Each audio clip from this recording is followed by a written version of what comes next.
Assalamualaikum warahmatullahi wabarakatuh. Perkenalkan, nama saya Miftahul Anisatullah Ramadhani dengan NIM 230351607409 dari Offering A. Pada kesempatan ini, saya akan mempresentasikan materi tentang gelombang. Yang pertama adalah pengertian gelombang. Gelombang adalah serangkaian getaran atau osilasi yang merambat dari satu titik ke titik lainnya. Gelombang memiliki partikel medium yang tidak dapat berpindah secara permanen, melainkan hanya berosilasi berbolak-balik di sekitar titik keseimbangannya. Selain itu, gerak partikel medium pada gelombang mirip dengan gerak harmonik sederhana, dan yang merambat pada gelombang bukanlah zat ataupun materi, melainkan pola getaran yang membawa energi tersebut. Sehingga dapat disimpulkan bahwa gelombang adalah perambatan getaran yang memindahkan energi tanpa memindahkan materi dengan partikel medium yang hanya berosilasi di sekitar titik keseimbangannya. Yang kedua, gelombang memiliki beberapa sifat penting, yaitu membawa energi tanpa memindahkan materi, dapat merambat melalui medium maupun ruang, serta mampu dipantulkan ketika mengenai batas. Selain itu, gelombang juga dapat mengalami interferensi, yaitu ketika dua gelombang bertemu sehingga amplitudonya bisa bertambah ataupun berkurang.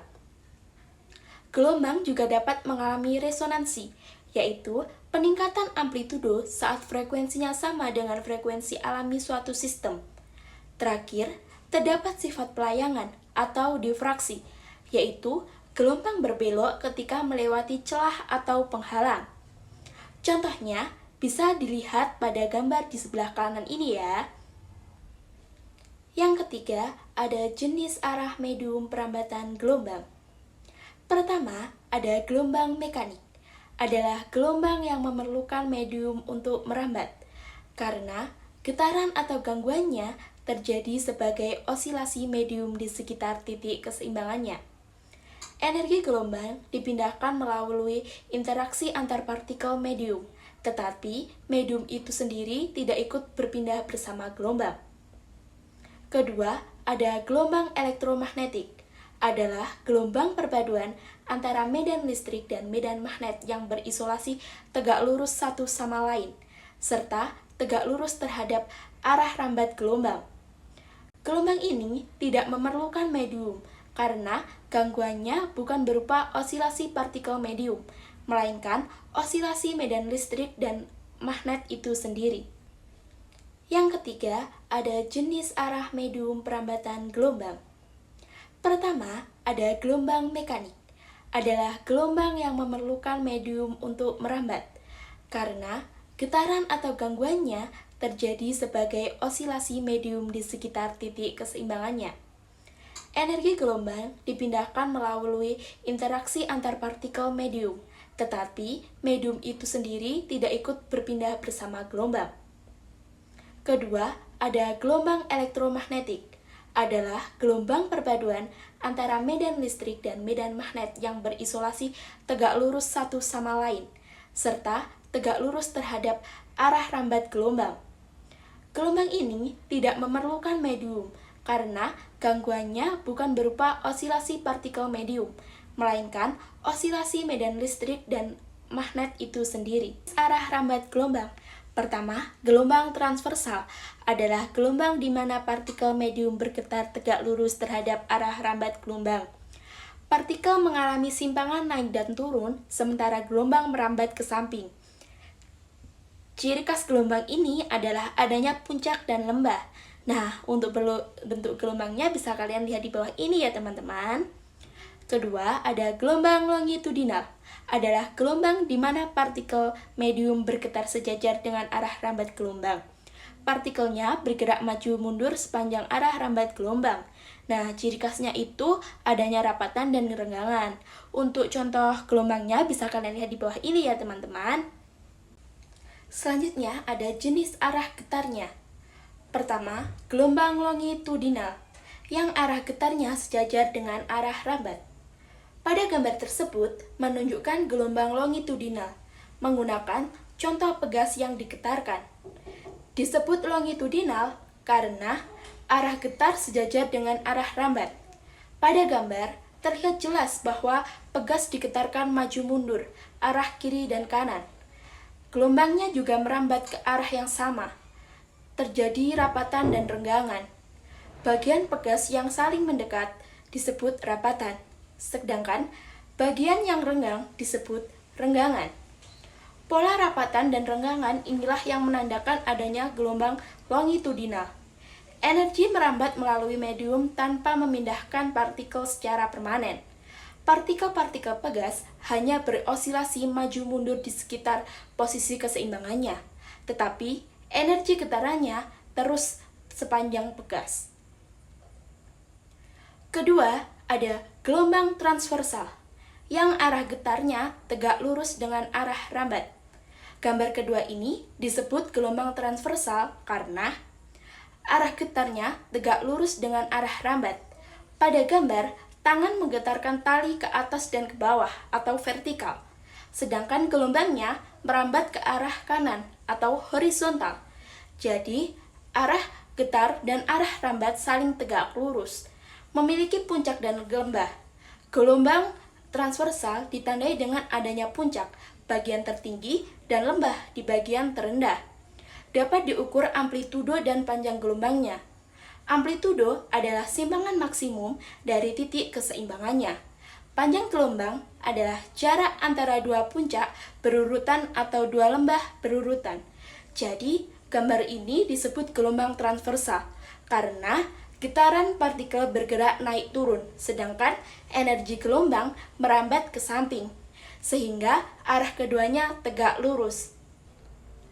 Baik, untuk selanjutnya adalah spektrum elektromagnetik berdasarkan panjang gelombang, yang dilihat dari terpanjang ke terpendek. Yang pertama, yaitu gelombang radio. Panjang gelombang mulai dari 1 meter hingga ribuan kilometer. Yang kedua, gelombang mikro. Panjang gelombang sekitar 1 mm hingga 1 meter. Yang ketiga, ada inframerah. Panjang gelombangnya sekitar 700 nanometer hingga 1 mm. Yang keempat, ada cahaya tampak. Panjang gelombangnya sekitar 400 hingga 700 nanometer. Yang kelima, ada ultraviolet yang memiliki panjang gelombang sekitar 10 sampai 400 nanometer. Yang kelima, ada sinar X. Panjang gelombangnya sekitar 0,01 hingga 10 nanometer. Yang ketujuh, ada sinar gamma yang memiliki panjang gelombang kurang dari 0,01 nanometer. Jadi, jika frekuensinya rendah, maka panjang gelombangnya besar. Yang contohnya seperti pada gelombang radio, yang memiliki frekuensi kecil sehingga panjang gelombangnya bisa sangat-sangat panjang, bahkan hingga ribuan kilometer. Jika frekuensinya semakin tinggi, panjang gelombangnya semakin rendah. Misalnya pada sinar gamma, yang memiliki frekuensi sangat-sangat tinggi, hingga panjang gelombangnya sangat-sangat kecil, yaitu kurang dari 0,01 nanometer. Fenomena gelombang Sound-Herc. Jenis gelombang pada Sound-Herc ini merupakan gelombang longitudinal. Hal ini karena partikel udara bergetar sejajar dengan arah rambat gelombang bunyi. Jadi, suara bass yang keras merambat melalui udara sebagai gelombang longitudinal. Mengapa benda bisa ikut bergetar ketika Sound-Herc dibunyikan? Benda seperti kaca, atap, seng, pintu, atau dinding memiliki frekuensi alami masing-masing. Jadi, ketika gelombang bunyi dari speaker, khususnya suara bass dengan frekuensi yang rendah, memiliki frekuensi yang sama, atau mendekati frekuensi alami benda, maka terjadilah resonansi. Nah, apa sih resonansi itu, teman-teman? Resonansi adalah keadaan ketika suatu benda bergetar dengan amplitudo yang lebih besar, karena mendapat gaya luar yang memiliki frekuensi sama. dengan frekuensi alaminya. Pada fenomena sound horror, dentuman bass dari speaker menjadi gaya luar, sedangkan kaca, atap, pintu, dinding, ataupun seng adalah sistem yang menerima getaran. Akibatnya, resonansi, amplitudo getaran kaca atau seng meningkat, sehingga menimbulkan bunyi keras, bergetar hebat, bahkan bisa pecah ataupun longgar. Jadi, kesimpulan singkatnya adalah sound horror adalah contoh gelombang longitudinal yang menunjukkan sifat resonansi gelombang, di mana frekuensi bunyi bass sama dengan frekuensi alami benda, sehingga amplitudo getarannya semakin besar. Sekian presentasi saya tentang materi gelombang. Bila ada kurang lebihnya mohon dimaafkan. Wassalamualaikum warahmatullahi wabarakatuh.